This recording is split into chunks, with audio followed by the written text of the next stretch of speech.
right, well, welcome back. I hope everybody had an opportunity to have a nice little lunch, enjoy the beach. It's not the best weather today in Pensacola, but I'm glad to have everybody who has stayed, is hanging in there with us as we start to wrap up our day.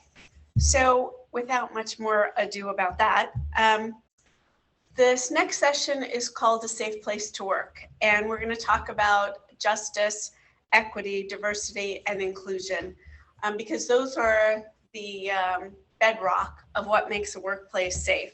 So I am going to have each speaker introduce themselves, and then we're going to have a dialogue about what and how we make the workplace safe from a couple of different perspectives today. So I'm going to start with Tanya.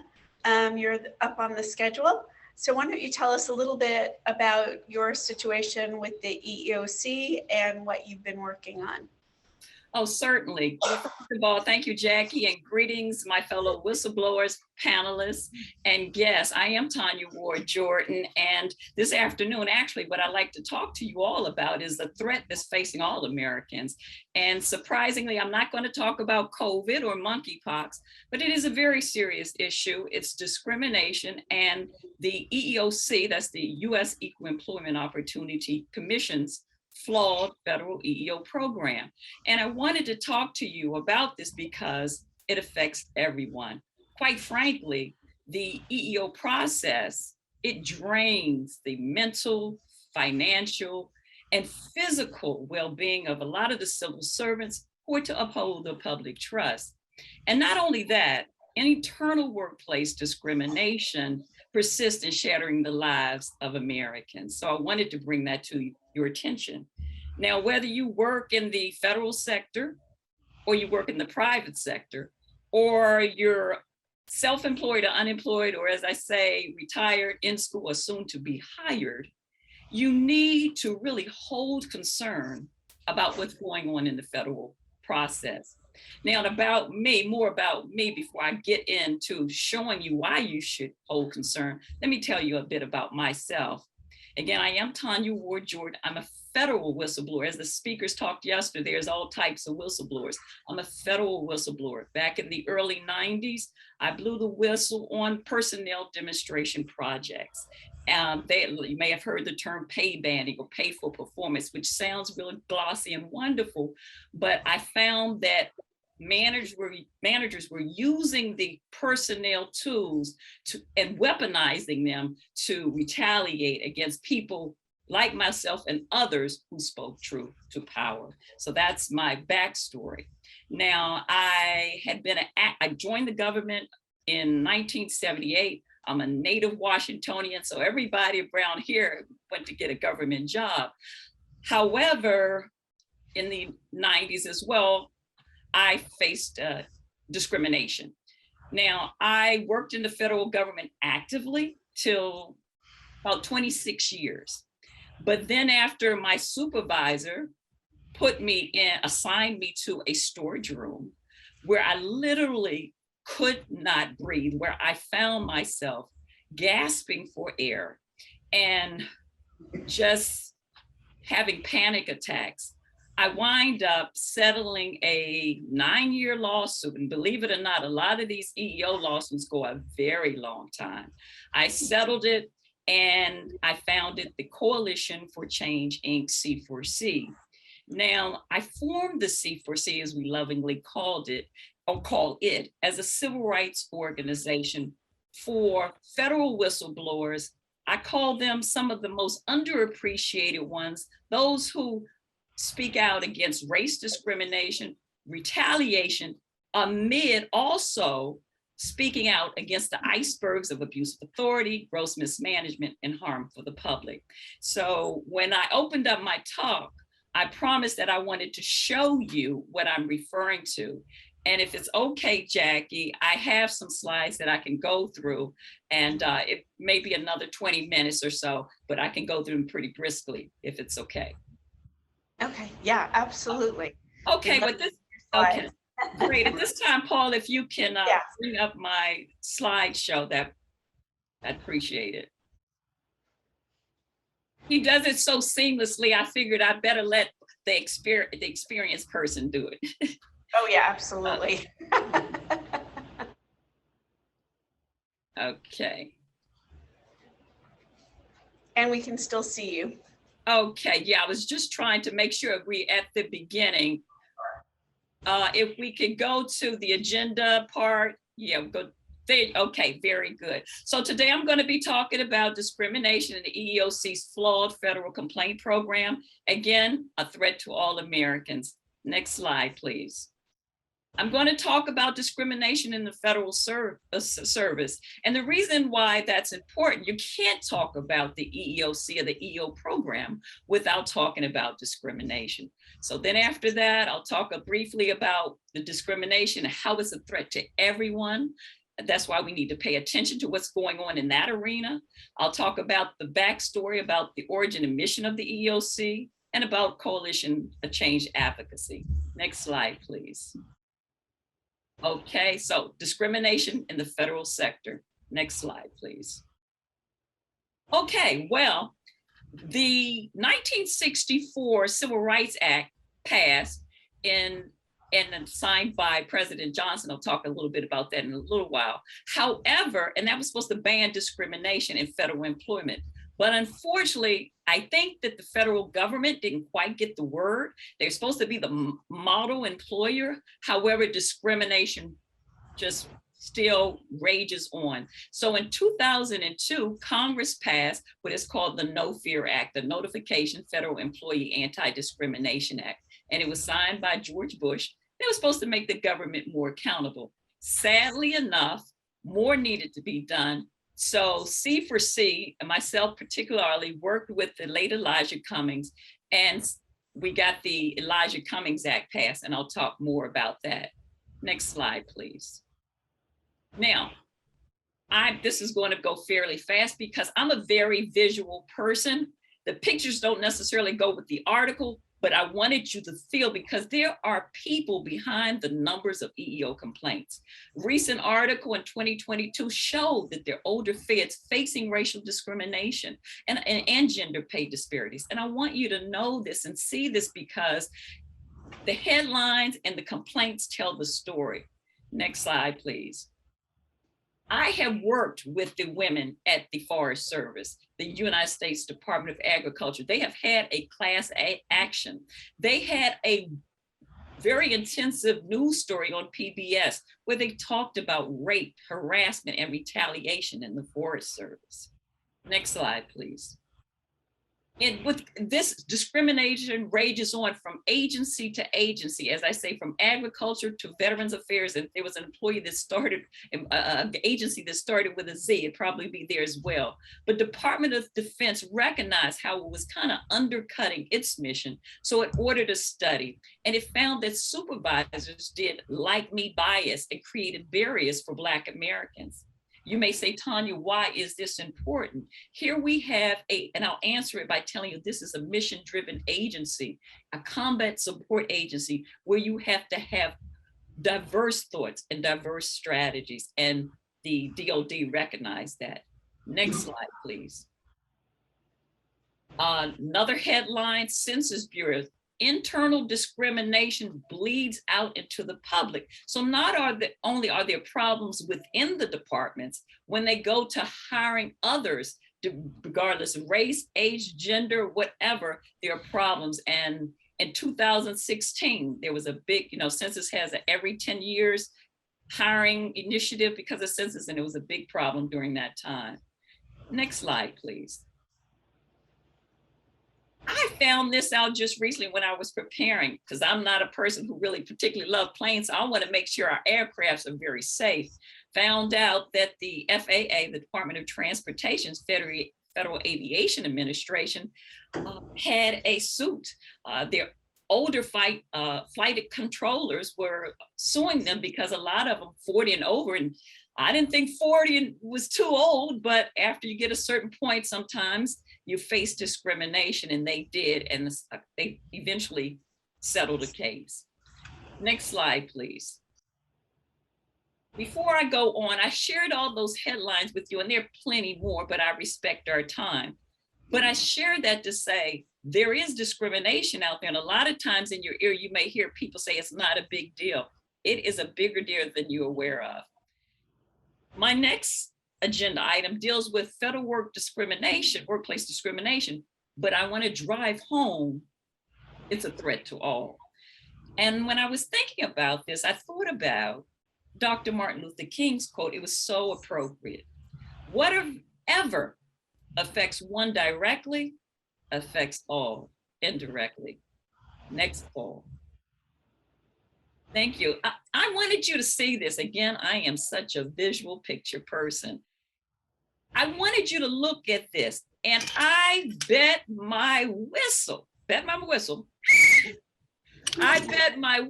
that you have done one or more of these activities today. You've either driven, drank water, eaten some food, or taken a breath of fresh air. And I share this collage of activities, and the lady in the middle is paying taxes, and we all know about that. I share these activities with you because this is just a handful of activities that the government interacts with the public. So when you think you're not interacting with the public, even if you're not a federal servant, a civil servant, you are being impacted because inequality impacts policy. Next slide, please. This collage also just shows some of the hodgepodge of different workers that uphold the public trust. And we must keep them safe each and every day. Men and women, U.S. Marshals, agents, clerical support, our veterans, etc., face a hostile workplace. And unfortunately, EEOC is slow to bring resolve. Next slide. I just wanted to share with you, because this is rather personal for me.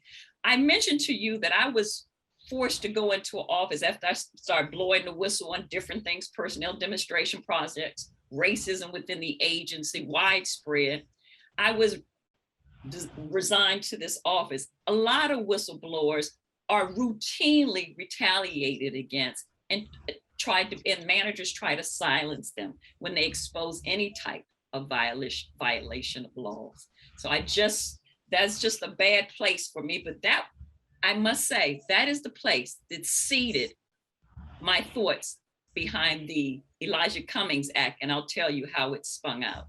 Next slide, please. So, Tanya, you say, why should I care about the federal complaint system again? And I have to remind you that the Equal Employment Opportunity Commission's led EEO complaint process, it fails to curb discrimination. They actually asked for roughly $449 billion for the fiscal year 2022 budget from Congress, but they failed to curb discrimination, and it negatively impacts your life, whether you know it or not. Next slide. Now, this one really speaks truth to power. I tell you, we are all blessed behind Dr. Kizzmekia Corbett. Her groundbreaking research led to the invention of the Moderna COVID-19 vaccine. I praise the Lord, and I'm thank you that she was able to break through the web of discrimination that's so pervasive in the federal government. But I say it's a threat to all, because while I am proud that Dr. Corbett was able to contribute her stellar skills for the good of all, the federal sector needs a sound complaint system to ensure that discriminating federal officials do not limit the job opportunities of any employee who can best protect the lives of Americans and contribute to the progress of our nation. Next slide. Now, about the EEOC, probably what you've been really, really waiting to hear. But again, I could not talk about the EEOC without talking about discrimination. Next slide. Okay. Well, I mentioned early on that the President Lyndon Johnson signed the Civil Rights Act of 1964, but it was Title VII of the act that really created the agency, the EEOC. And in that Title VII, it banned employment discrimination based on race, sex, color, religion, and national origin. Next slide. Now, of course, their mission, as you may have heard, is to enforce the federal laws. They were supposed to enforce, and that's where they're most egregious, they're failing. But they're supposed to enforce the laws that make it illegal to discriminate against job applicants or employees based on the categories that is shown here before you. Next slide. Now, about EEOC. Now, I found this interesting because I have to admit, I didn't always know this part. I knew 1964, the EEOC was created, but I did not truly recognize it wasn't until 1972 that Title VII was applied to federal employees. You see, back in 1964, they were really looking at the private sector, but President Nixon passed the EEO Act, which amended Title VII to include federal workers. And then later, in 1978, President Carter then signed the Civil Service Reform Act that gave the EEOC enforcement authority. So EEOC did not have enforcement authority back in 64, but they had it in 78. And since 78, they've done a very pitiful job. Next slide.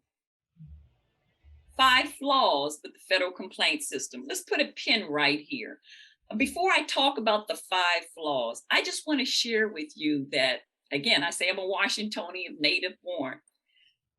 22 years ago, when I filed my first, around the time I filed my first complaint, I wanted to really understand how the system worked.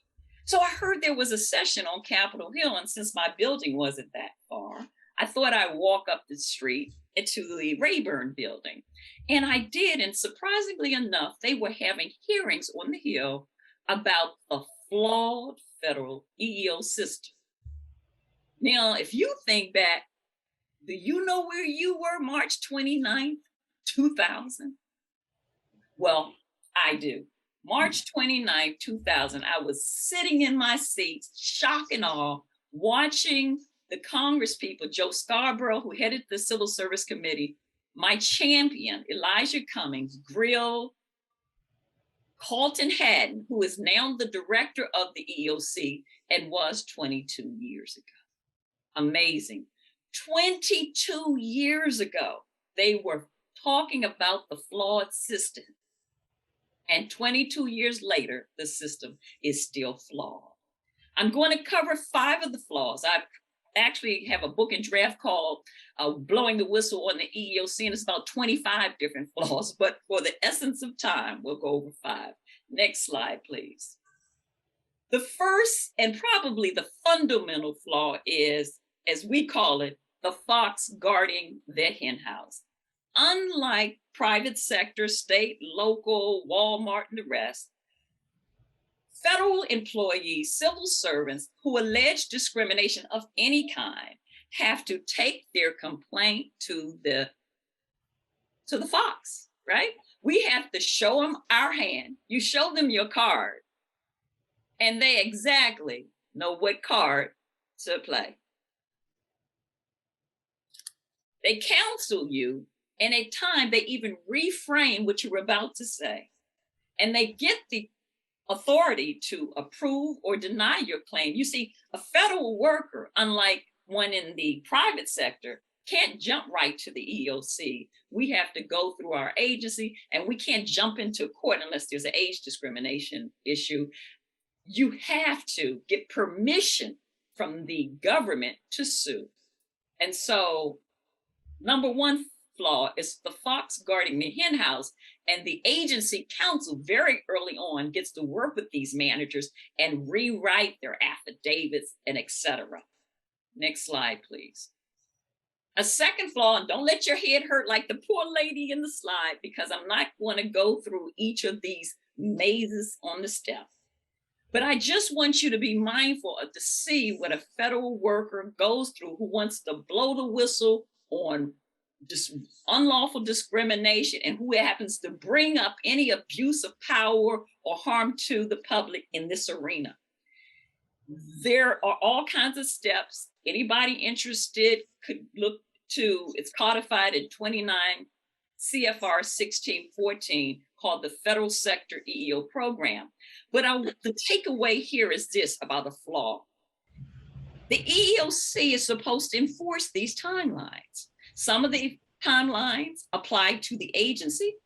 Other timelines apply to the complainant, the employee, or the applicant. Now, if the employee or the applicant, as in the beginning, who has to file the complaint, to make the claim to go to the council within 45 days, if they fail to do so, off with their complaint. It doesn't matter how egregious, how guilty the manager could be, their complaint is tossed.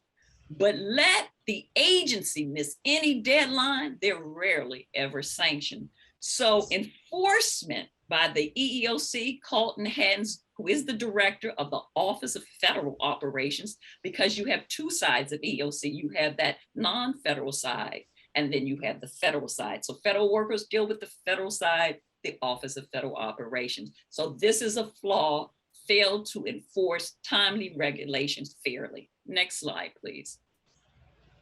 The third flaw is this. Now, federal workers, at the end of the day, when they file a complaint and go through that long maze, they have an opportunity. They can go back to the agency and say, hey, agency, do you think you discriminated against me? And if you do, can you issue me what is called a final agency decision? When 99% of the time, the agency doesn't find themselves guilty. So the federal worker does have the opportunity to request a hearing from the EEOC. Well, the third flaw is this.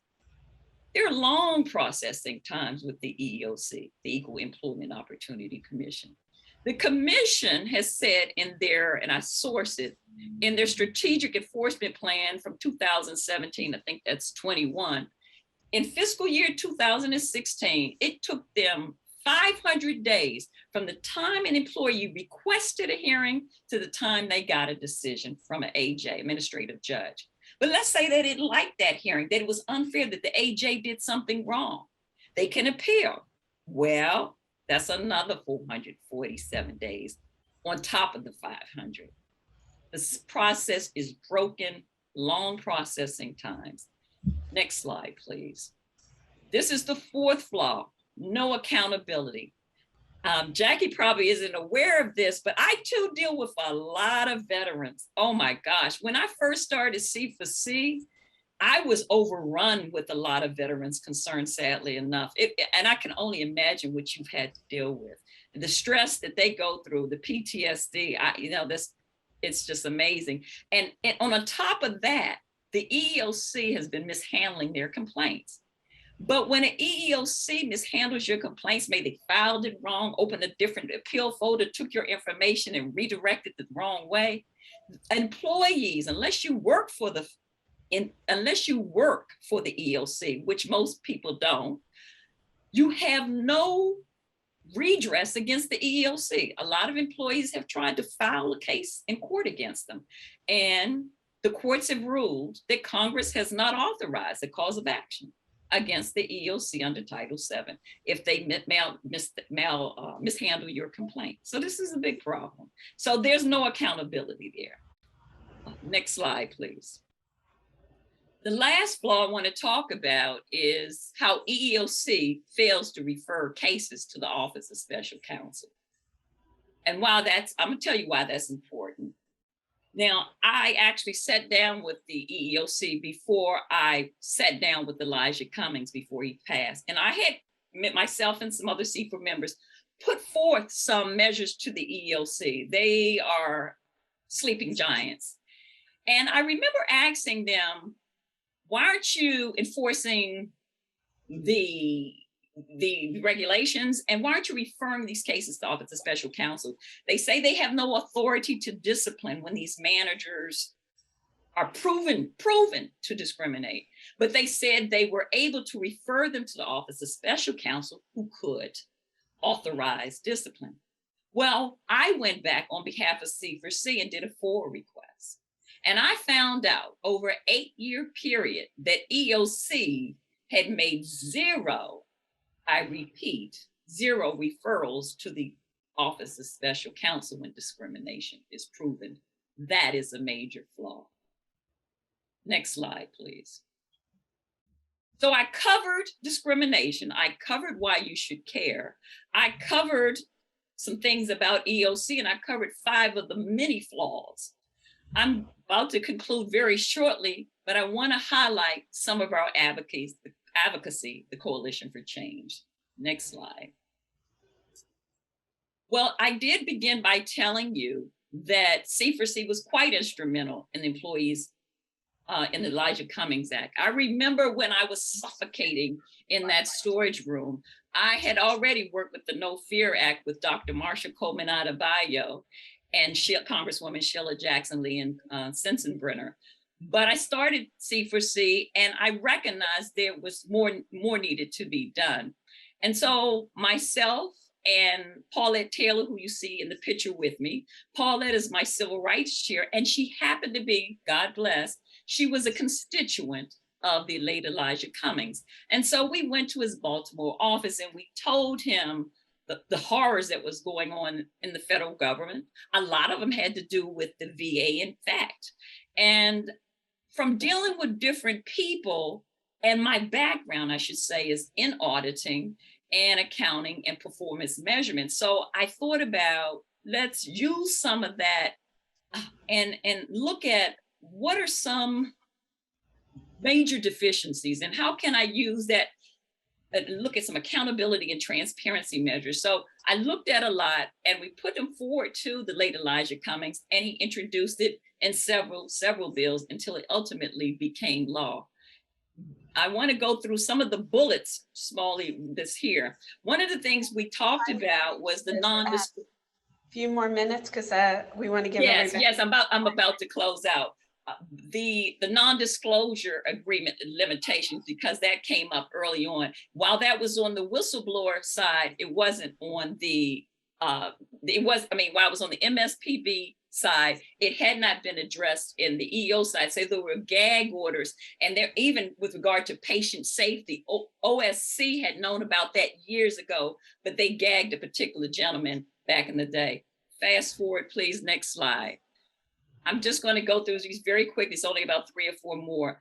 I want you all to be aware that we are setting precedents. You need to be aware, and I'm not going to go through all of it because you'll have the PowerPoint. But Anthony Perry went to the Supreme Court on an issue, a mixed case, and he was the first case the Supreme Court heard. Next slide, please. Joyce Magnuson, this is very important to everyone, whether you're in the MSP or the OSC. So, the government tried to introduce a 6-year statute on federal claims. And fortunately, Joyce Magnuson went to the Court of Appeals and went pro se, and she was appointed a firm, and they beat that back. And fortunately, we were able to succeed. And so all federal workers are blessed behind that. Next slides, please. Only have one more slide after this, and I'll conclude. But I want to talk about how this gentleman, Gulf War veteran Edgar Dion Lee, had to face intense discrimination. He was exposed to asbestos, reported it through the EEO system, Office of Special Counsel, and it was substantiated that Commerce was exposing employees as well as himself to asbestos. My concluding slide, please. One last, I did want to mention that we did consult with the Government Accountability Office August 2022, because they're trying to also get to the bottom of this flawed federal program. So we provided them with some input. And finally, in the next slide, I just want to conclude by saying, to protect our national interests, we must protect our workforce by strengthening federal EEO complaint system. And I hope all of you today can grasp the importance of doing so.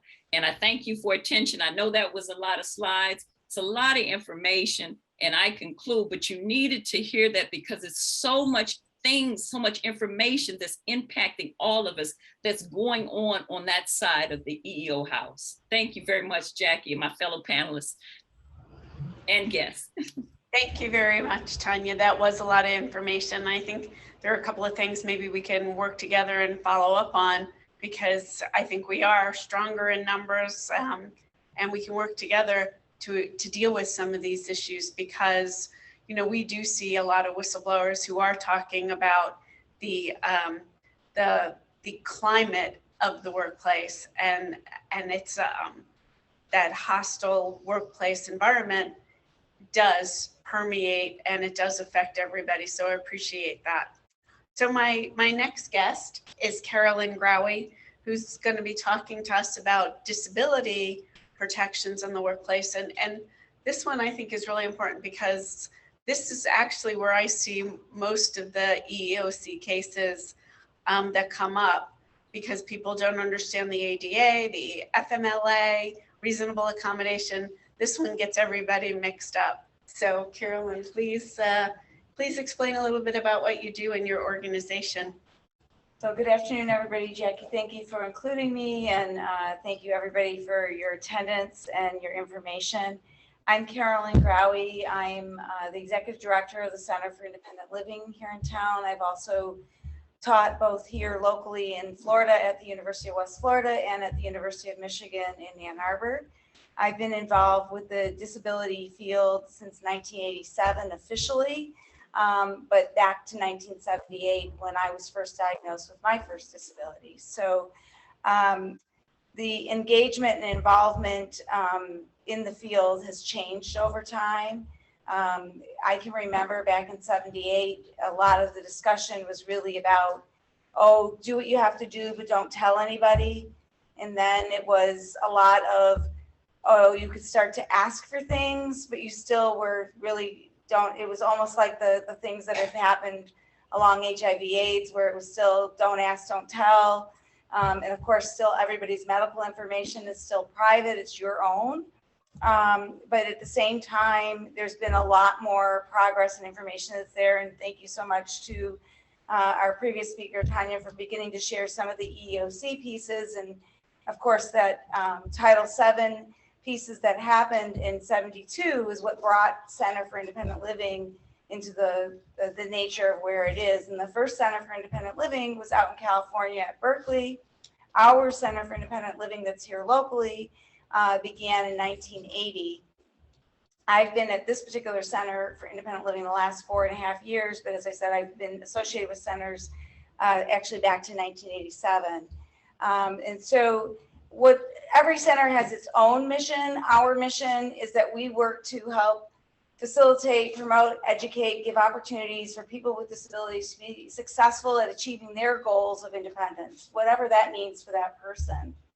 And so in the realm here for whistleblowers and related to employment means is getting that goal met of getting to be employed, stay employed, be successful at employment, reach their accommodations, get to the point at which they wish to live their lives and be able to achieve those positions of which they would like to.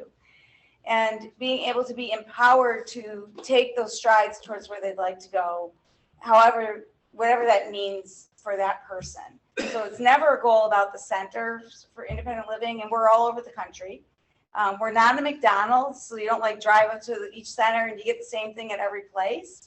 But we each have our own premise and our own requirements that are part of us to receive any of the federal funds that we do receive. And then we also each have our own little tweaks of things that are more particular to our own nature. And so some of those areas that every center that you encounter should be able to provide are 5 areas. First of all, we work with and on behalf of people with disabilities. So every person that we're assisting is somehow related to disability, whether that be that it's the person, that's the employer who's trying to help a person with disabilities, or it's a family who's trying to assist a person with disabilities. It could be a school, a hospital, it could be any nature of type of employment or type of space that could be related to disability. Persons with disabilities are more likely to not have those same opportunities as everybody else. And I can get into a little bit more of those numbers at another point throughout. We'll see how much time we have left, because I could talk about this for hours. It would never cease to amaze me to how far it could go. I have lots here and lots that I can share by email with everybody at another time as well. And you've had a lot of resources on the table. And there's a lot, there are other resources on the table of how to get in touch with us, but we can get you in touch with your local center, literally around the world as well as locally. Here in the United States, every county should be connected to a center for independent living. So in our case here, my center's associated with 4 counties, but here in the state of Florida, there's 15. The state that I came from, which was Michigan, we had 15 centers there as well. And each center has, based on population, a certain number of counties that they may be responsible for. Some counties have fewer people in them, so you end up with more counties that you may be covering, kind of thing. But those 5 core services that every center is supposed to provide are information referral is one of them. So if they don't provide that particular service, but they are connected to the other disability services in their area, they should be able to connect you to those services. Perhaps it is connecting you to that local attorney who might be doing a disability case or Social Security case, or who might be connected to EEOC or might be connected in some other way in their community, et cetera. It will maybe skill development, independent living skills, employment skills, job readiness skills, looking at the accommodations that may be needed. So it may be working into advocacy or peer support, peer building skills. It may be that it's transition and diversion. Sometimes somebody has something that changes and they're trying to prevent from going into a different cycle of life that they may not want to be in and not want to give up on what they're doing. And so there's some different places of where things may be. And so we do a lot of different things. And so as you saw out there, there's a bunch of different pamphlets about different programs that we may provide, or that we do provide, I should say. But what we try to look at is what is a reasonable accommodation and what makes a place that will be a diverse, equitable, and inclusive employment opportunity, and how will that really take place? What does that really mean? And how do we make sure that that's what's going to be sustainable for that person in that environment? And while we don't have the magic answer for each time that it comes up, we do know that people who have disabilities more often than not are underemployed, meaning that they're not working enough or they're not getting paid the same as other people who might have the same job or might have the same degree or might have the same set of skills, and that is a problem. I myself can share with you just 2 really quick scenarios of whistleblower type things, and I did not have to go through the series of things that our panelists both yesterday and today have shared with you at that degree of things. But I can remember just as the ADA was being passed, and I had asked for a very specific accommodation because the forms that the agency I was working for as a social worker had changed. There was no way that I was going to be able to type into this form where they wanted certain information to go and do it accurately or quickly in a time period they wanted it done. So the agreement that they came up with, I didn't even ask for it, was for dictation. Great, do dictation, no problem. Figure out for me what that means because I had never done dictation before. Okay, we'll do dictation. I did dictated notes, no problem. Of course, there were constant things that had to be edited because you speak something, somebody else types it, there's going to be errors. We did the dictation, we did edits, whatever. It was all great. Then the computer land became present. Well, now you should be able to do all your own stuff. And I said, do my own stuff? What are we talking about? What changed? How did all of a sudden my supports with my reasonable accommodation then disappear? So we had this whole discussion that went on about it. And at that point in time, they were ready to fire me because I wasn't acting as fast as they wanted reports written. And I said, wait, you remember that it's a reasonable accommodation that was what you had given me before. How is it now reasonable that you've changed the playing field, that I am supposed to now be faster than I was at doing the same thing that you wanted done before because you changed the equipment that you decided I should use? And so there were some of these back and forth pieces. And we maintained that job for 13 years. Post that, I was able to navigate it. But again, had strength and supports with family, friends, other people that were peers in the community. I actually became a social worker because I had met some others. I thought I was going to go on to medical school and had chosen not to, but was able to continue with that work because I had met other social workers who had disabilities who were working in that field. And so that was part of what happened there for me. A different time when I was working with a board, when you are an executive director, you are in like the in-between. You're the sole person in the one spot. You got the board up here, which could be, 5 to 100 people, whatever number your big board might be. And then you've got all of the employees over here. And then you've got one person in the middle, and you're supposed to navigate both of those worlds, but nobody is supporting you to do what you need to get done, but you're supposed to do it all, right? Mm-hmm. Yes. Right? Anybody been an executive director before? So I'm talking about the nonprofit world, which is a little bit different than the federal government, where again, you might be running a department and it may be all different. I'm sorry? No, there's a lot of people. Yes, so but there's a lot of different scenarios. You can be told a lot of different things at different times. My favorite response from one board member at one point in time is, well, she never even considered us. She didn't want to stay here with us. And I said, excuse me? I said, where did you get that information from? Well, blah, blah, blah, blah, blah, and whatever was said. And I said, oh, no, that is not what you were told. So please don't go telling the employees of this company that I'm leaving you because of that reason, because that's not what was told in your board meeting. I said, if you'd like to pull up the tape of your board meeting, you have my exact reasons for leaving you. Oh, you don't need to go into that, Ms. Grawi, blah, blah, blah, blah, blah. And I said, oh, well, if you want to give false information, I'm happy to give the truth, because the truth, will set you free. You can tell the truth as many times as you would like. But when you give false information, then you no longer have quiet from me. And that could go all the way back to second grade if you really want to know the truth about me. So anyway, so making sure that people have that opportunity to understand what the ADA is.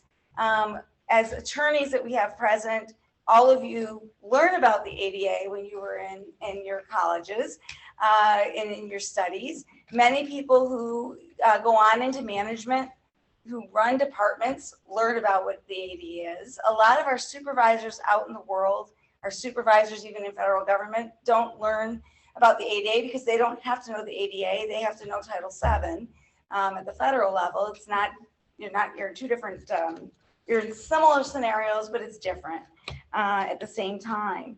But if you don't have the understanding of the ADA, which is that you have to be able to make sure that the person who has the disability is getting that same opportunity to be successful in the same places as everybody else. You have to make sure that those opportunities are there, that the workplace, the systems that are in place are inclusive of people with disabilities in the same manner. And then what is a disability? Well, the list is long as to what kinds of disabilities. Sometimes we hear from people, oh, I don't have a disability, or that's not a disability, or an employer doesn't recognize that something's a disability.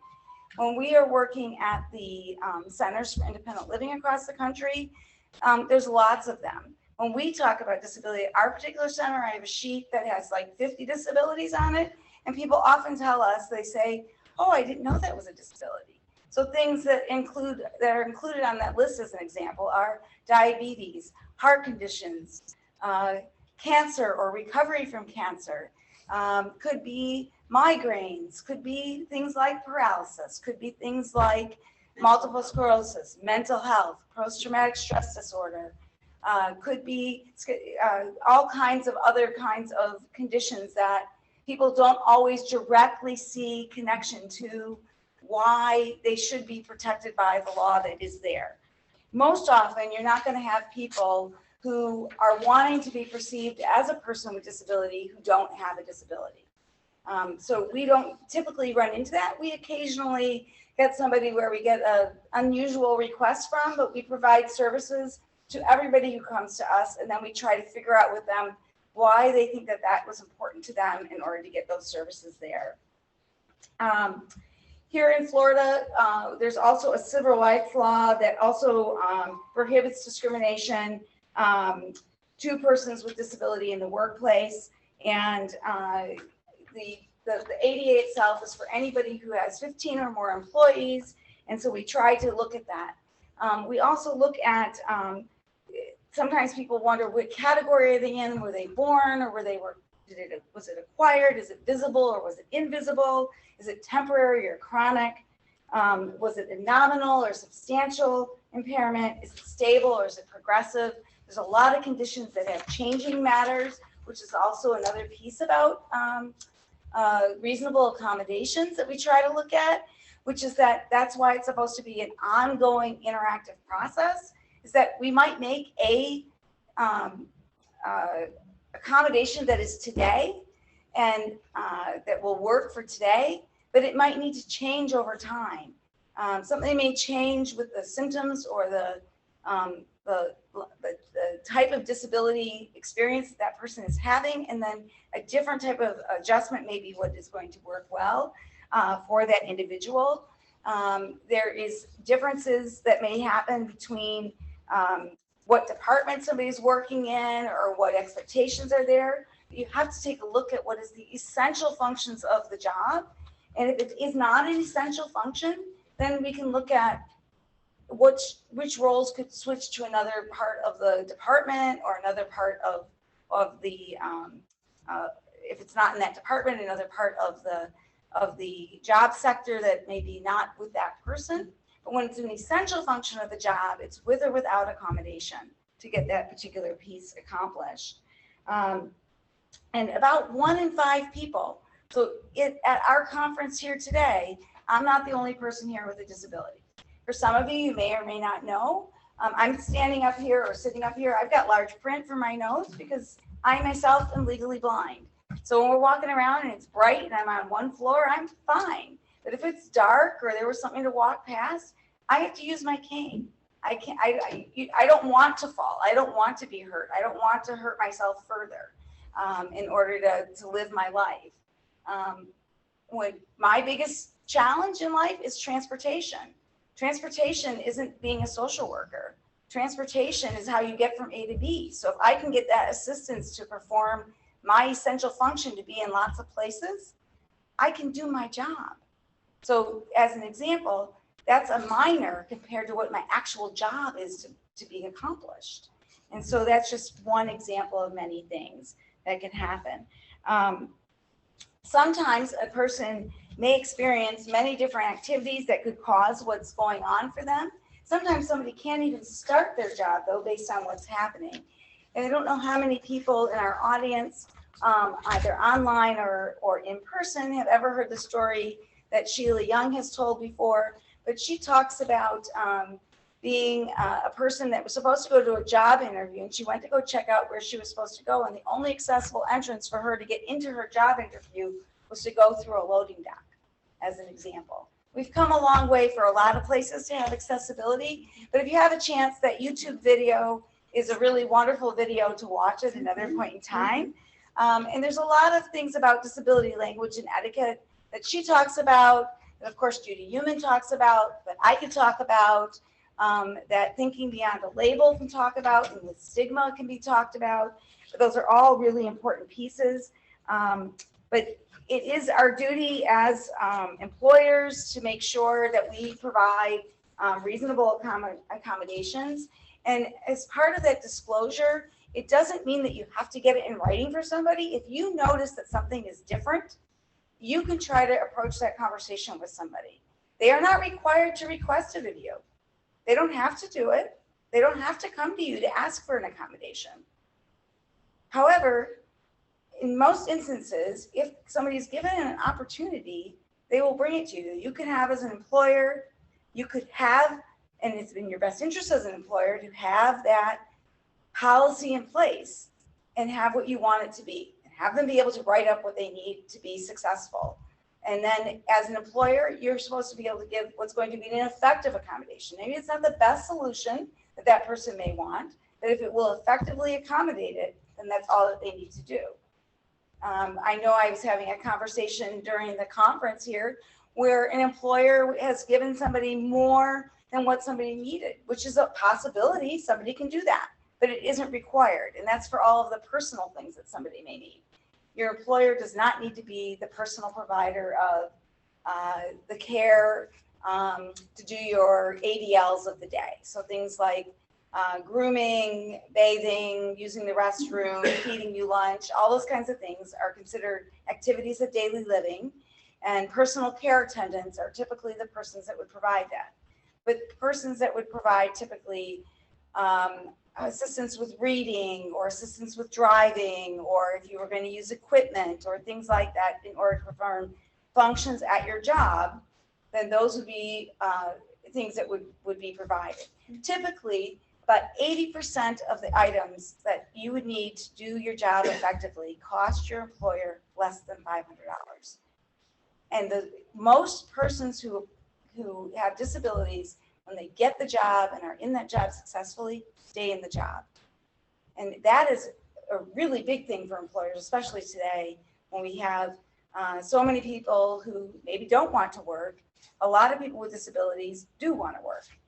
And there's some pieces there that are things to be thinking about, that we have different things that happen. But when we do see a change in performance, being able to have that discussion versus just writing somebody off is something that we think is really important. And each employer should also be able to make sure that they're able to continue that discussion. And I am trying to hurry up through this. I just want you to know that. It's okay. A couple more minutes. So what's important again with that is that you have the application process for that accommodation, that you try to make sure that you look at the performance of those essential functions, that the enjoyment of the equal benefits and privileges of employment be available. Sometimes individuals with disabilities try to also maintain their federally provided eligible benefits that might be provided differently if they keep their employment at a different level. That's also a choice that somebody may be choosing to make. There is a big difference for somebody to jump if they happen to be on SSI, just for folks to know. Somebody who's on SSI makes a small amount of money and can earn a small amount of money. And then when they try to go to the point where they can then afford the benefits, which would be including paying for all of their personal care attendants, to go to the next level, they're going from approximately $20,000 with plus benefits and all kinds of benefits that would be like about $30,000+ in costs to pay for yourself, to then needing about a $50,000 job. Well, that's a big jump. Most folks don't go from working at a minimum wage job to a high level salaried position. And we're seeing those numbers changing, of course, because now we're at $15 an hour being the minimum and jumping to wherever we're going. And so those numbers are changing all the time. But that is a big piece. I will be able to provide some additional pieces, but again, what you're doing is wanting to make sure that we're looking at what things look like in the home environment of that position, wherever that person's going to be, that location be accessible to them. And there's lots of different ways that position can be adjusted. It might be a position that needs a modification, a job restructuring. It might be a flexible schedule. It might be acquiring new equipment. It might be providing a qualified attendant or interpreter. It might be making a modification of an application for testing or a procedure for training, different kinds of things like that, which would make a difference in how it can be accomplished. But that we're able to look at making it a just, inclusive opportunity that allows that person to not just be employed, but to feel like they belong at that employment, to make it feel like you are part of the whole, not just a piece of the pie. And when we don't want to be just a piece of the pie, because we don't want to be 3.14, blah, blah, blah, blah, blah. We want to be 100% at that table and be all inclusive in the process. And there's so much more that we can talk about. Yes, and we'll come to some Q&A. Sure. But I want to introduce Sylvain Mansotte, who's our board member, as well as an expert in how we are keeping workplace safe through having tools that allow you to remain anonymous. I'm very grateful that he came here from Australia, which will explain the accent. No, it won't. I'm kidding. By no means. The reason why it won is because I got a French accent too. Thanks for having me, Jackie. Hello, everyone. I think my story is a bit different from any other stories that we heard over the last couple of days when it comes to be a whistleblower, because mine actually ended up pretty well. And I wanted, I guess, the next phase of next chapter of my life to be all about helping others to have, I guess, a better experience as a whistleblower. And so it goes back to 2012. You may have picked up that lovely French accent mixed up with air conditioning sickness.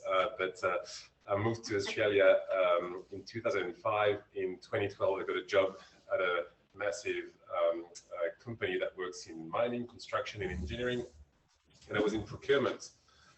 And part of a very small team, 5 of us, 1 manager and 4 minions.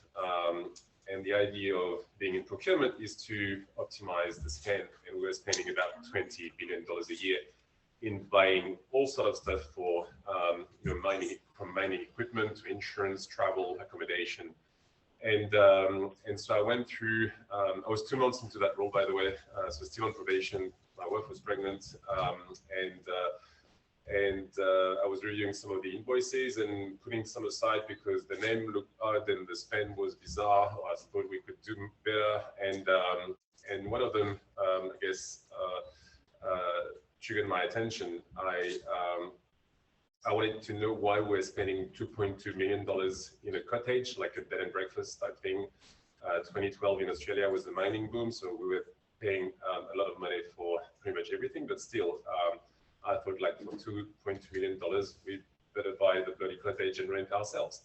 And so I rang accounts payable and said, hey, can you pull out one of the invoices from Acorn Cottage and tell me what you can see, on the invoice? And they go, yeah, no problem. It's Acorn Cottage, business number, whatever.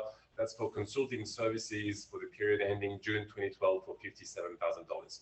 Cool. Consulting services from a cottage. Okay, what about the previous one? Well, it's the same. The amount is different, but still for consulting services. So that's when I got access to the ERP system and downloaded all of the invoices related to that vendor. And there were 308 invoices, all about consulting services. In Australia, we've got what we call a business number, a BSB. Put that number onto in Google, got the name of a director, and I put that director's name into the company directory and got a match. And that's when my whole life went upside down. Is I actually talked to that guy. I'd been there for 2 months. There were 52,000 employees in that company. And 3 weeks before, I actually called that guy. His name is Damiano Carrigan.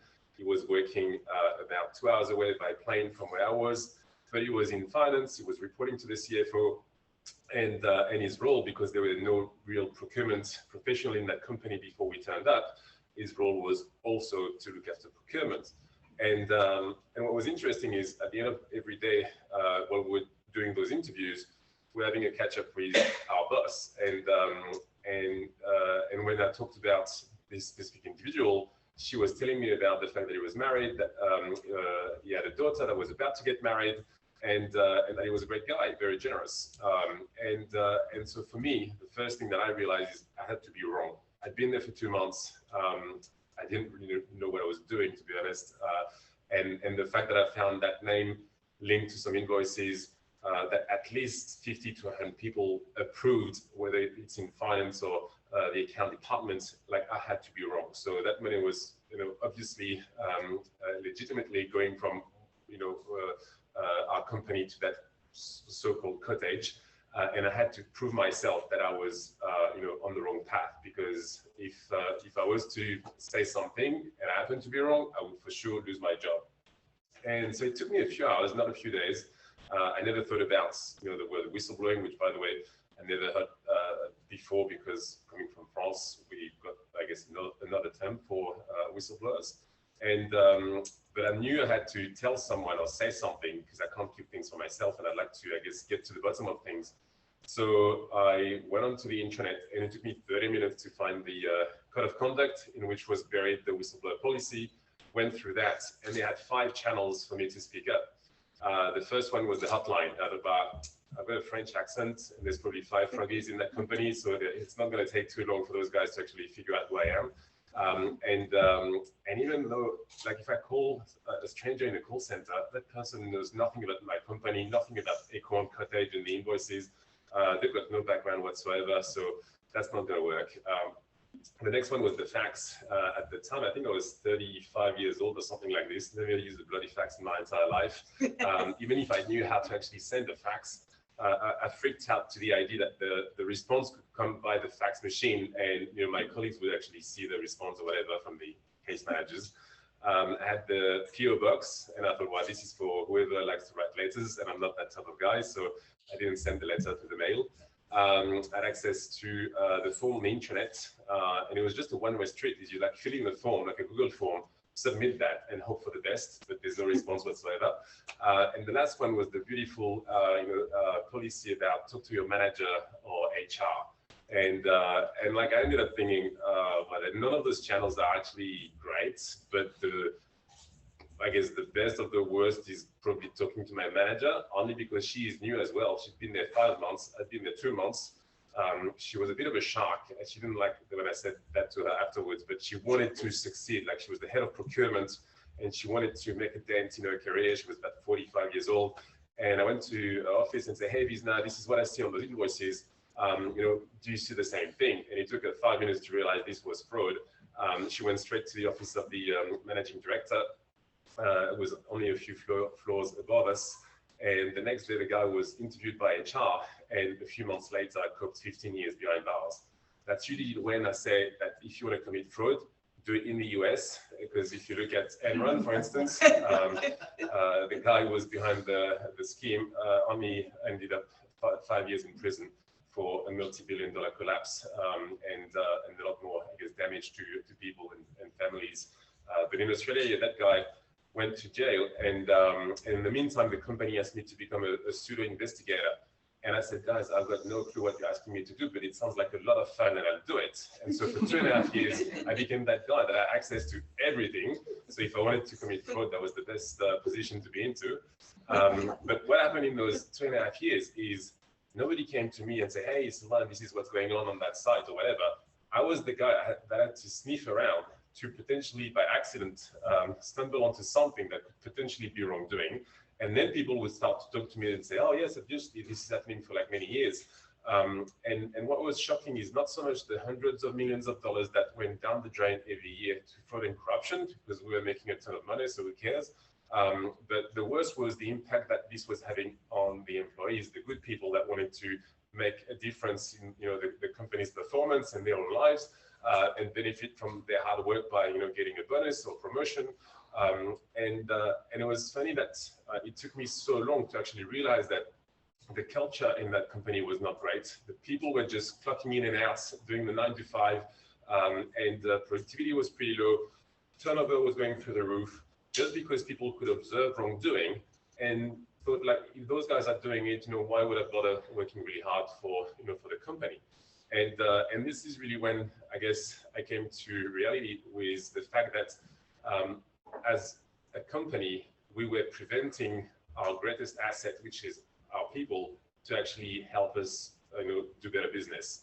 And I thought this is silly. Like, we pay these individuals every single day. They definitely are the greatest asset of the company, and we prevent them from telling us what's going on. And so that day, I went to the office of the head of internal audit, and I said, hey, Steve, I've got an idea. What about, if I was to create a platform that allows secure, anonymous communication so that employees are on a level playing field with the employer to talk about, potential wrongdoing and misconduct in the company? And he said, wow, that's a great idea. And then I resigned on the spot, gave a call to my wife, had a couple of bad days, and then I started my own business, not knowing again what I would do. And that company is called Whispli, and it's been going on for now 7 years, and there's hundreds of organizations around the world. I guess there's one that was mentioned a few minutes ago called Moderna. You may have had your vaccine from those guys. They're using the platform. And the whole idea behind the platform is to prevent having stories like we heard over the last 2 days. It's for people to feel that they can actually speak up without putting themselves under the spotlight. But that's all nice to say that, except that most of us, when we do speak up, we actually don't realize that we're a whistleblower. We don't realize the consequences of our action. And it's quite often too late, like we've been too far and now we're in that system.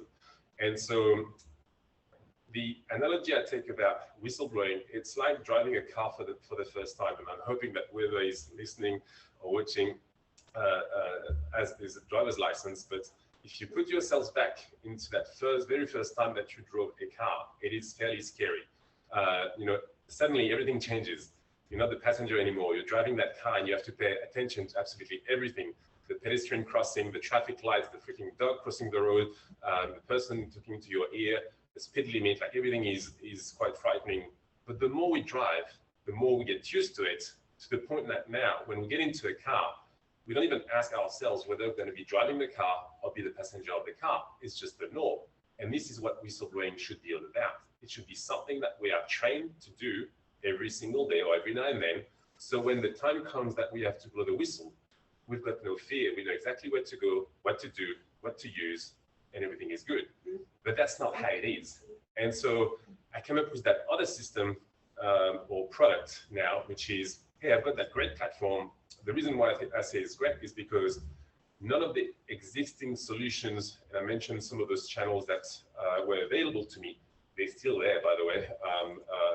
In large, in the US, the first thing that companies would say is, we want a hotline. Like they just believe that if you don't have an operator in a call center, then people can't speak up.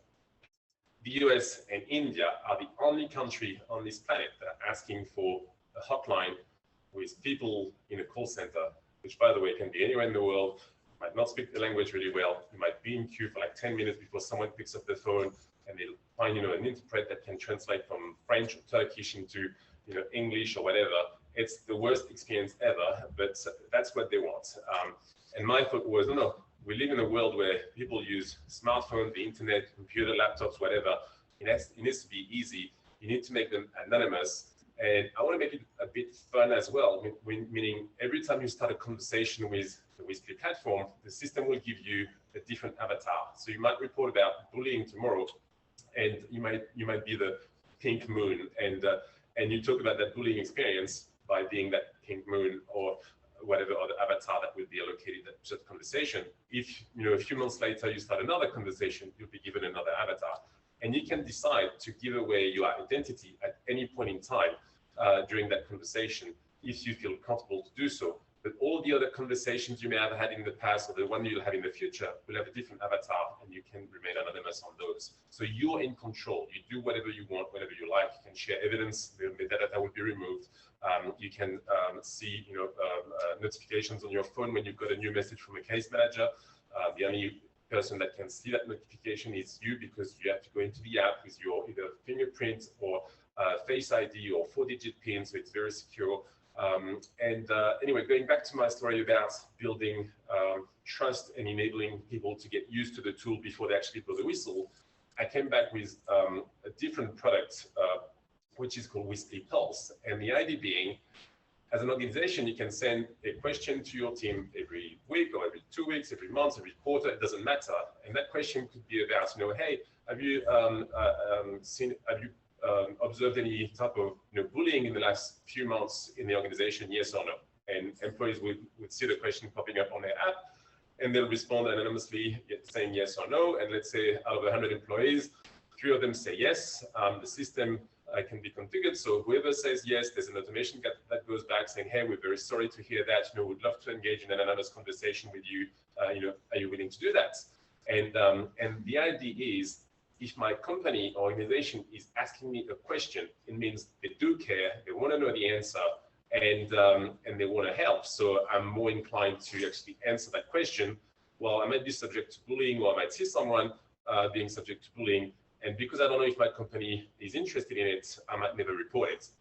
Well, the idea of asking questions, it doesn't have to be that sensitive, by the way, it can be any type of questions, is to create build trust over time with employees. So because they've seen those questions pop up every now and then on their app, and sometimes they respond, sometimes they don't, sometimes they engage in the conversation, sometimes they don't. If they see a $20.7 million fraud like the one I observed 10 years ago, they'll have no hesitation, they'll go on the app and start reporting. And so that's what I guess the analogy about driving a car for the first time and whistleblowing, I think to me is kind of similar, is you have to train that muscle, the whistleblowing muscle, to over time to expect that people will speak up. And so what's happening with the product is companies that were using, I guess, obsolete channels in the past that move into, I guess, the new world of using technology, they have anywhere between 3 and 10 times more engagement with their employees, meaning people now feel free to speak up. And it doesn't have to be a $20.7 million fraud. Sometimes it's, hey, the CEO said that at an event, and I thought it was offensive towards part of our population. It could be anything, but at least they engage, because most of us actually want to speak up internally before we go outside. We don't want to go to a journalist. We don't want to go to a government agency. We just want to go to our organization. We want to fix the problem before it's too late. But most of the time, the organizations aren't equipped to let their people speak up.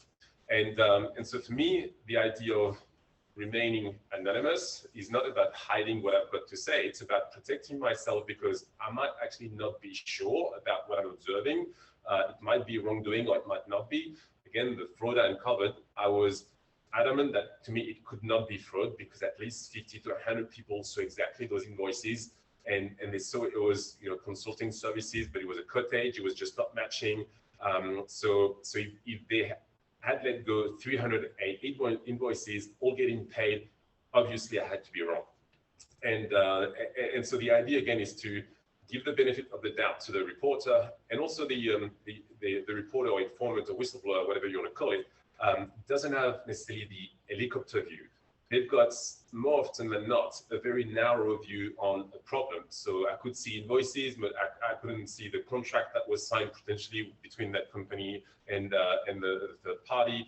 I didn't have direct access to the ERP system. I couldn't see everything. So maybe I was missing a few pieces of the puzzle. And companies have to understand that it's okay to be wrong. People get it wrong sometimes, and that's okay. And so by remaining anonymous, the company can come back and say, hey, we looked into it. It's actually okay, because this is how we work, and you've missed that piece of evidence or whatever. But you know what? Thank you so much for coming forward. And if you see something else next time, please don't hesitate to resubmit a report. By doing that, they don't have my name. They give me confidence that I can speak up again in the future if I see something, and it's okay to be wrong. And I think it's so. The reason why I'm saying also that my story is very different from the others is it happens that our customers are also probably different from the companies that you guys were working into when you, I guess, got into trouble. Because the companies I work for, they actually want to know. And that's the main difference. You've got organizations that don't want to know because they know that they wrote into the call, or they just simply don't care. But you've got companies that actually genuinely want to know, and they want to help. They want to, I guess, give back to the community, give back to their employees, give back to their shareholders, and they want to do the right thing. And so by doing so, they look for solutions that are effective, that they know are going to drive a lot more interactions, but they're not worried about the number of interactions. Some of our prospects, when we contact them and we say, hey, you may receive 3 to 10 times more report, they just go into panic mode saying, I don't want to hire another army of case managers to deal with those reports. And my comment is, you will never have to recruit any more people, even if you were to receive 10 times more report. And the main reason is those reports are going to come so early in the process that it will take you close to no time to actually close them, instead of waiting 12 years like the fraud I uncovered, which not only costed us $20.7 million in fraud because the guy blew that up with prostitutes and trips overseas, but also costed us $2 million with the Big Four professional services firm for them to come and kind of stop the company, review all the processes, everybody running around, all the contracts that we lost, all the opportunities that we lost, the company, the credibility that we lost, and it took 6 months after the fraud to kind of plug all the holes and get things in order. If that fraud had been picked up back in 2000 after 1 or 2 or 3 dodgy invoices, it would have been a matter of minutes to just fire the guy, close the case, and fix the issue. So I guess it's another benefit of being willing to listen to your people, which again are your greatest assets, because they will tell you what they think is going on, and it's the role of the company to go and investigate or review the matter. But I guess I'll stop here because otherwise Okay. I'll keep on going forever. No, I appreciate that. And I think this brings up a really good point, because sometimes people are reporting waste, fraud, and abuse, and it isn't personal, or sometimes like what Tanya was talking about and what Carolyn was talking about, they're reporting things that happen to them personally. So it can be, I think, even a little bit more scary and intimidating. And I know, Tom, we've talked a little bit also about remaining anonymous, and there are, the advantages and disadvantages. So if you do your anonymous report, though, are you still protected as a whistleblower? And I think that's always been one of those things that I find a little confusing. And I guess the other question is, from what point? Because again, the idea about the platform is to build trust. Once you build trust, and as an employee or contractor that is reporting something, you feel that you're comfortable, that the organization is not necessarily on your side, but they understand what's going on. They may likely give you some documentation around what you can and can't do, and what you can report and not report.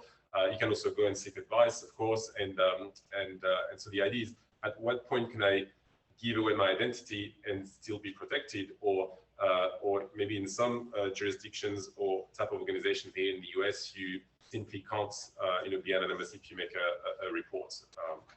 But I'd be keen to hear from, I guess, the audience.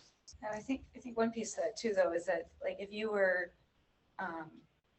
personally experiencing something where your disability protection wasn't happening, or racism, or any other isms that we talk about for yourself, it's hard to get anything to change for yourself if you're anonymous.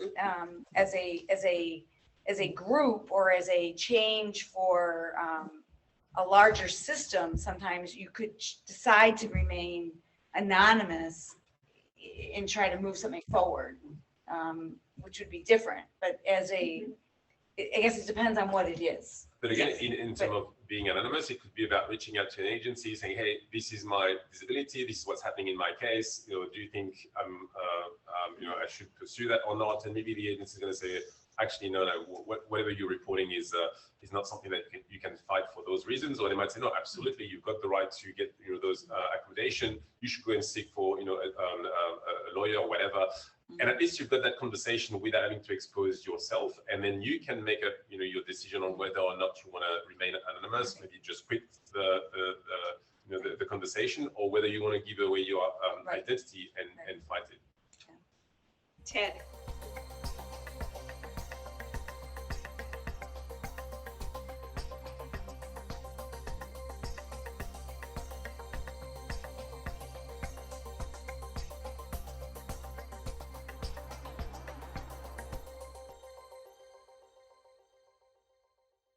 So that's where it becomes, I guess, interesting. We operate in dozens of countries.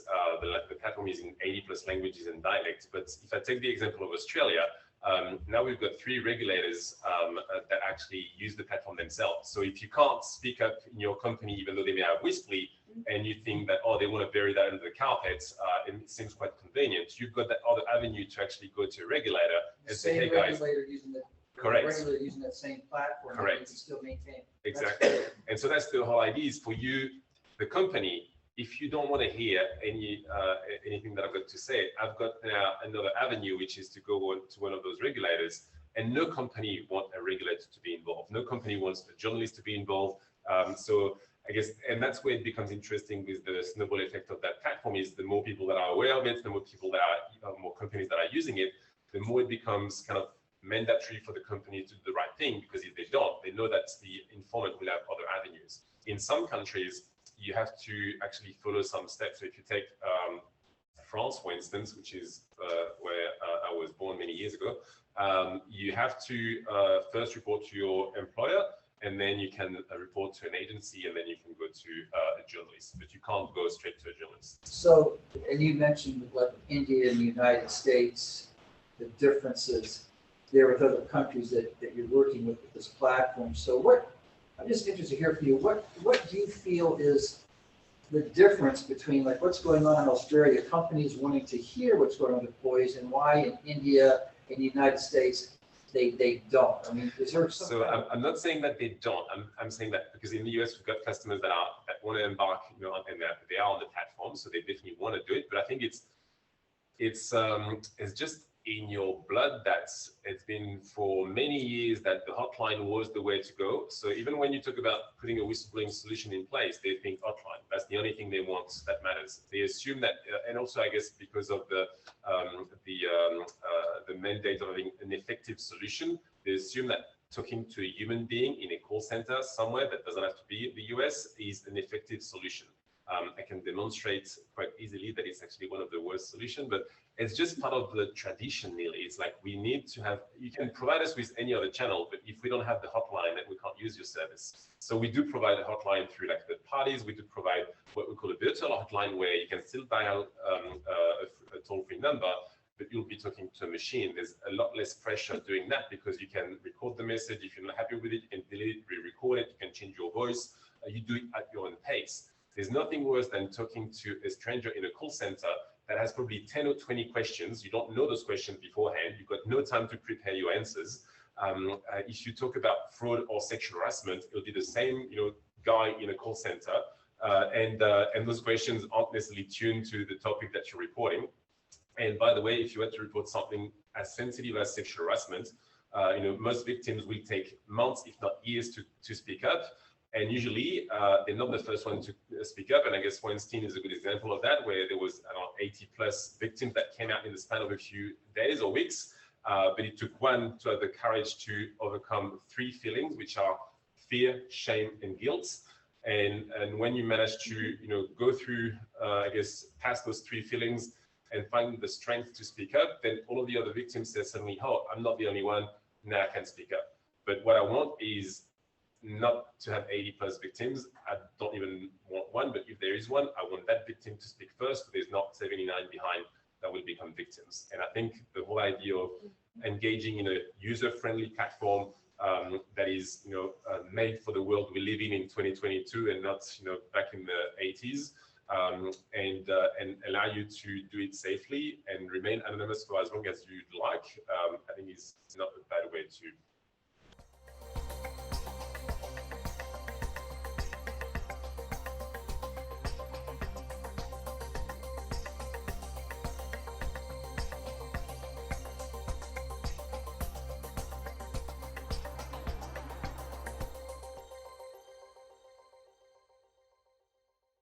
The only thing that's missing, and we don't have the budget as yet, is lobbyists, is people that have been in there that know where to go and who to talk to, because they're big machines, whether it's in the US or Australia or France or anywhere. So I guess it's more finding the right individuals that can get us in there, in front of the right people. I think when they see the product, they're just kind of amazed. John Whitty, actually, I was there yesterday online, assisting the platform. And I'm cited in a way that as an ombudsman, he can't be the recipient of reports, because I think individuals, on the Hill would be more inclined to actually report to the ombudsman, and then for him and his team to be the intermediary.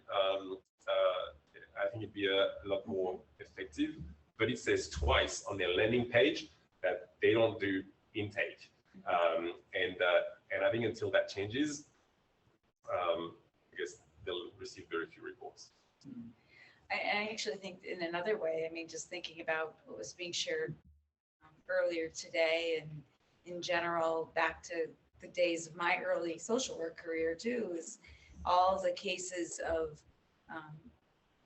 problems with the foster care systems, problems with juvenile justice, problem with restorative justice, all these things where if there was a way for people to put information in to systems to get help that was safe and okay, and this idea of avatars, which of course us older fogies here who are less computered are less adept to, but the younger children and the younger generations are very attuned to, being comfortable with, especially, and not that some of us couldn't be trained in it, but would be able to do what they needed to do to report what is needed, and what kind of difference would that make, which would be in the rest of the societal and world outside of our government. Yeah.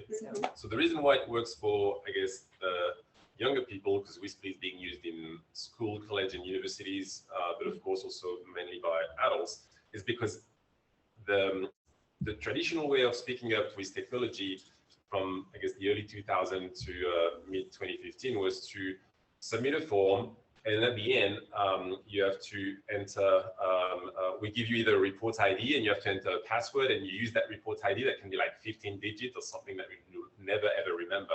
If you write it down, it's highly likely you're going to get it wrong.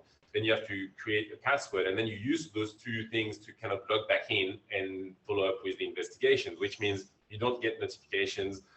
Most likely it take weeks, if not months, for the organization to figure out something. So by that time, you just forgot everything. You lost the paper where you had the report ID and password, so you'll never follow up, and you think that the company's done nothing. So what we created is more what we call a safe inbox, no different to your Yahoo Mail or Gmail account, except that you make up the username. So it's not going to be sylvain.mansotte@gmail. It's going to be, Tintin123, whatever. I then make up my password. And that safe inbox, I can keep for life. I can access it from any device, even from my mobile app if I want to. And then from there, I'm going to start a conversation, which is kind of like sending an email. So for an adult, it's no different to what you've got in your inbox. It's a series of conversations, but one conversation has one avatar, which means you're entirely anonymous. And then, you can deal with that conversation for a month, 2 months, 3 months. And when it's closed, it shows as closed on your inbox, but you've got the whole history of your conversation with that organization over time. So it's super easy to use, whether you're a child that's used to Snapchats and whatever, or whether you're an adult that has been using Gmail and Yahoo Mail for years. That was kind of the purpose of the tool, is we've got a full-time designer that focuses on designing that product, so it's kind of friendly to use. Does it have the ability to upload documents? Yes, and it removes the metadata. So if you took a picture of that room thinking there's something wrong here, you wouldn't have the metadata attached to it as well. Oh, well, that's a lawyer. I just want to make a point on the lawyers. I never realized before I became a whistleblower that there were actually lawyers that would help whistleblowers. And the last thing I would have thought about doing at the time was to actually go and talk to a lawyer, because I thought it would, get me into trouble.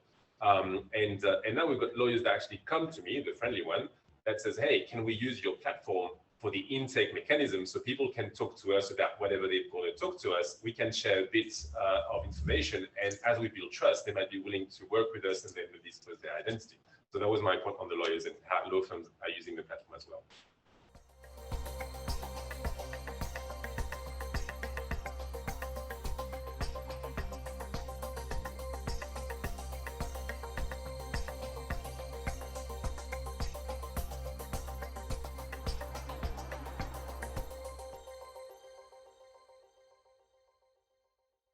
So there's nothing in terms of IP address, there's nothing in terms of metadata that's attached to it. So when you download it, you want to upload a document. So when there's no limit on how many documents you can upload, most of the system, they'll say you can attach 1, 2, 3 files, and the size limit is ridiculous. So you can't actually upload anything.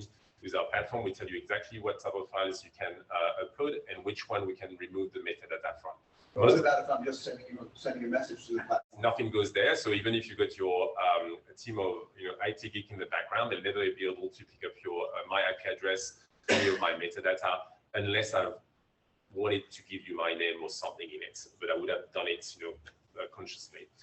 And that was also the idea behind it. So when I started the platform, actually, I'm not an IT, I don't have an IT background, so I wanted to find, someone that could build that product. And I thought about, banks, are they highly secured? So I'm going to get someone that, build a software in a bank, which is what I did in the early days for like 3 years.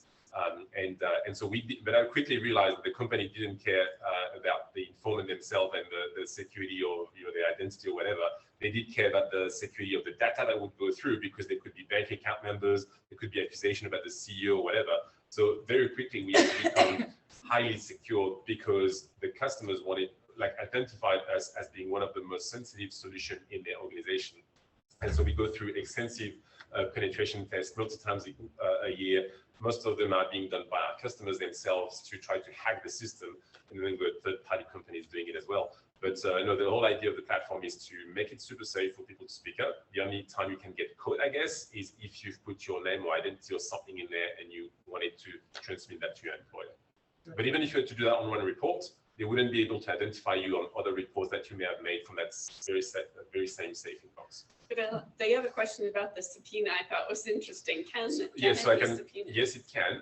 So there's some companies are more, I guess, concerned about that than others. So we've containerized the platform, which means we can host your data anywhere you want around the world. We use the hosting providers of your choice. So in the US, most likely AWS or Microsoft Azure, but it could be like in Germany or France, they're like paranoid with GDPR and all of that. They just want to use like a local provider. They can do that if they want. And then there's, it's either you host your data like an apartment in an apartment block, which means it's isolated in its own apartment, and it can't talk to the other customers, but it's in the same building. Or you might say, no, I want to have my own house, and only my data will be in my house, which is what we call a single tenant. If you're on a single tenant, meaning you've got your own server, which we allocate to you, you can also decide to manage your own encryption keys. So if someone comes to me and say, hey, Sylvain, great product, but that company there, we want to go and see their data, I may have to actually hand over, the server for that agency to go and sniff around. But the customer has the key and can revoke access. And then it's not, I would say, my problem. It's the customer's problem to say, do I want to give the key for that agency to go and sniff around into that data? But even if they were to do that, they wouldn't see anything around IP addresses or metadata or anything like this, because this is not in the system. So it's purely about, I guess, accessing the data that the company is hosting on that server. Okay. So are you saying then that if there were 20 people who made that complaint about fraud, you would have already heard it or seen it? So when I say, when Or you say we, the company, the XYZ company. But that's another good point is we as Whispli don't access the data. So when customers, take on a subscription, they can actually configure the platform the way they like. It's like a big pile of Lego bricks. They build their own Lego. They can have automation. So if you speak in French, the case managers are all English. You can have an automation that will convert all the French into English and vice versa automatically. You can triage the information to different case managers based on language, location, type of matters, whatever. And if we are being asked to configure a platform or to come after 2 months and modify something in the platform, we've got an access called configurator that allows us to see the configuration but can't see the data. So none of our employees have access to employees' data or company data. And the main thing is we want to remain truly independent. I'm here to provide a service to my fellow whistleblowers, but also for companies to uncover potential hidden risk in their business. I just want to be neutral in there. I'm not working for one or the other. I'm putting the technology out there for those individuals and corporations to use. Yes, Paul? The guy who's going to say anything's hackable. I do want to have a conversation with you about that afterward.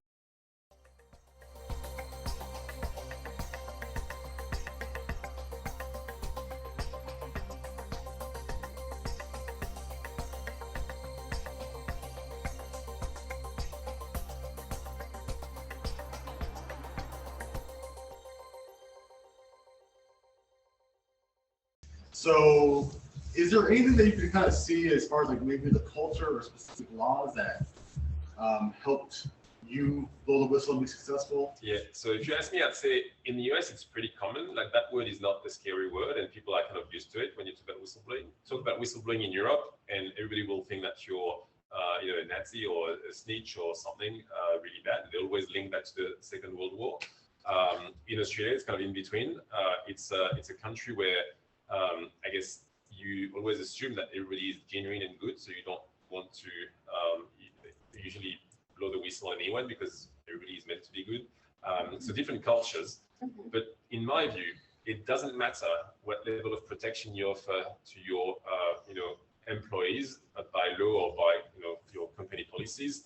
As an employee working for any organization around the world, I would never know if because my company is doing some transaction in US dollars maybe I can be accused of something, or maybe because I work for a subsidiary in Spain of an American company, do I belong, like, am I reporting into, am I falling into the bucket of the Spanish legislation or the American one? So I guess for me, legislations and regulations, they're great to actually enforce organizations to do the right thing and put systems in place, but they're not for us, you know, employees or civil servants to actually know those legislation by heart and know what we can and can't do. Like when we, as we said before, when we speak up, we usually don't know that we're a whistleblower, so we don't even think about reading, you know, the law, which usually you get to the third word and you just don't get it because it's legal jargon and it's not meant to be, I guess, understood by us normal humans.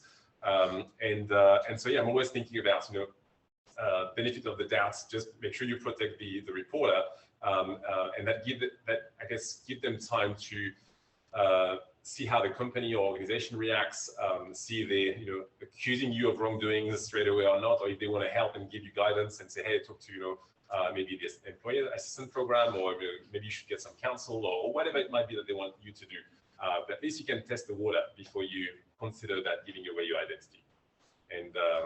And when you talk about, you know, anything is hackable, Jackie, the answer is yes. And this is why we always, you know, have penetration tests done on our platform. That's why we always hire, you know, our own software engineers that work just for us, because nothing is, you know, bulletproof. Yeah. No, and it does interest me when you know, the question about this international level of whistleblowing. The first time I got a phone call from somebody who told me they were in the UK, I was shocked. And now we do hear from a lot of whistleblowers in Germany and Italy outside of the UK that I think are the most. And I have heard from people in Australia and New Zealand that are interested in whistleblowing laws, the research that comes from all over the world. And I know GAP has probably been very involved in some of the international whistleblowing laws.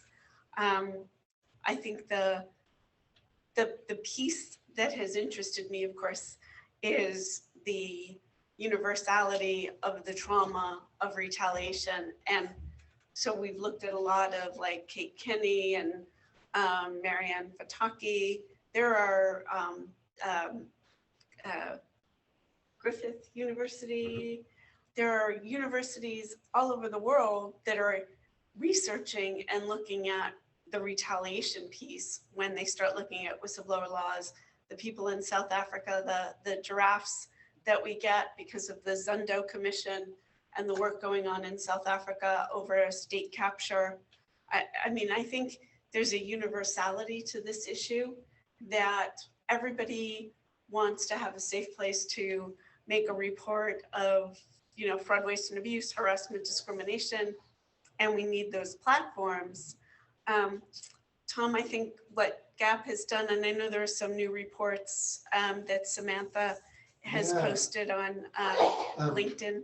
We did a report with the International Bar Association called Our Whistleblower Laws Working. And it was studying the track record. It was studying the 48 nations, and then there's another 14 through the European Union Whistleblower Directive that have to, are required by the directive to pass laws.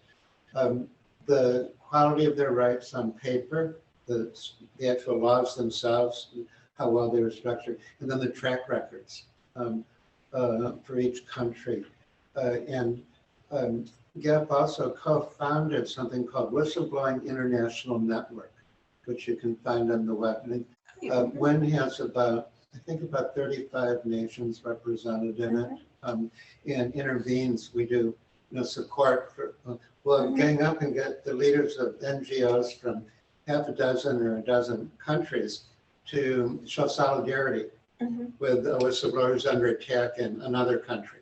Yeah, I think more. And so it's definitely a global phenomenon, and I've been just really, you know, surprised that the tactics of retaliation are not only the consequences and the hurt from it, but the tactics are so universally consistent. Yes. But the only thing that I've seen that's different is that The US and some of the Western democracies, violence isn't as common. But with that exception, everything else is pretty the same organizational, attacks and strategies. And Jackie, I raised my hand earlier about your comment on anonymity. Yes. There's really no confusion that anonymous whistleblowers are covered by the whistleblower laws. The problem is proving the knowledge element, because you can't win a retaliation case if they didn't know you blew the whistle. Right. European Union directive has an interesting twist. It's discretionary for member nations to act on anonymous disclosures. But if the whistleblower is outed, they all have the same anti-retaliation rights of out in the open whistleblowers. Yeah, it's just that then you have to prove you've been outed. And I think that's for some of the whistleblowers, that nexus is the challenge, is so you blew the whistle and then a month later, 6 months later, a year later, you were fired and you say, well, that was because I've been a whistleblower this whole time. And they go, oh, who knew that? Well, that happens a lot too with disability as well. Is that you add somebody has a disability or asks for an accommodation or brings something up, and then all of a sudden, even though it's not supposed to happen, but job tasks start to change or requirements change or things happen and stuff starts to shift. And then people say that, oh, well, that wasn't. And that's where roles of advocates that are in the community, maybe not everything goes up to the level of full-blown whistleblower cases, but that there's ways to have people be in your side or be your peer ahead of time. We have a doctrine in the US that's very good called constructive knowledge that negates the don't want to know syndrome. Because it's a very common tactic for an organizational leader to say, I don't want to know. You do know what you have to do. And they directed retaliation, but the people who made the decision to retaliate didn't know who the whistleblower was. And it's constructive knowledge doctrine says if you should have known. And so like if something is in the newspapers, even though everyone says I didn't know who did it, if it was in the newspapers, they should have known. They're responsible to keep up with that stuff. And you can prove the knowledge element. Yes, I mean, there's, when we were researching the book, we were looking at the gaslighting as an act of omission, not just acts of commission, that you don't have to actively gaslight the whistleblower. But it's like if you file a report anonymously, and you were saying earlier, and it's like, oh, okay, well, it's an anonymous report. We don't know who to interview. We're not going to do anything about it. It's the inactivity. It's that, see no evil, hear no evil. I'm not going to do anything about this because I really don't want to know. And, it's that on, the falling on deaf ears. There was a term we were looking at, I can't think of right now, about this, if I act like I don't know, then I can't be held responsible for it. Therefore, it didn't happen. So you don't have to do anything to cover up anything. You just have to not respond. Well, another good thing about U.S. legal interpretations is that constructive knowledge is extended throughout the chain of command. So if one person in the chain of command knows about something that's a threat to the organization from whistleblowing, everybody else that reports to them or that they report to is charged with knowledge. There's something else I wanted to mention. It's not so much for, I guess, this audience, but I guess more for the organization to understand that none of us really know where whistleblowing starts and ends. Like, what do we put in the bucket of whistleblowing? Is it just fraud and corruption, which, to be honest, I thought was kind of that. When after I spoke up, I thought it was only about fraud and corruption. Then I realized that actually, bullying and harassment was in there. There's so many things you can put into that bucket of whistleblowing. That's I'm more, I guess, talking about engaging in trusted conversations. It doesn't matter what that conversation is. It's something that you don't feel comfortable to talk about openly, and you just want to have that trusted conversation through the platform, remain anonymous. It could be about, COVID, you ask me to come back to the office, but I'm not so comfortable because I'm looking after, my sick brother or sister or whatever it might be. And you have that conversation with your employer that might say, hey, that's cool. You can work from home, for another few months and whatever. or they might say, no, this is the rule, and then you can make up your mind whether or not you want to actually disclose your identity. But for me, it's all about those trusted conversation, courageous conversation that you want to have, and use that tool to actually, I guess, build trust with your organization and talk about, I guess, topics that you feel are sensitive and that you don't necessarily feel comfortable giving away your identity in the first instance. And by the way, if you want to give your identity from the get-go, it's cool as well. You can do that. There's nothing preventing you from doing it. And just going back to anonymity in Europe, it will change for sure in Portugal. But Portugal, until now, doesn't allow you to be anonymous when you make a report. So you can definitely have an anonymous conversation, but if you want to file a report, you'll have to give away your identity. That's all, I guess, going to change with the translation of the EU directive into legislation, but that's what they had in that country.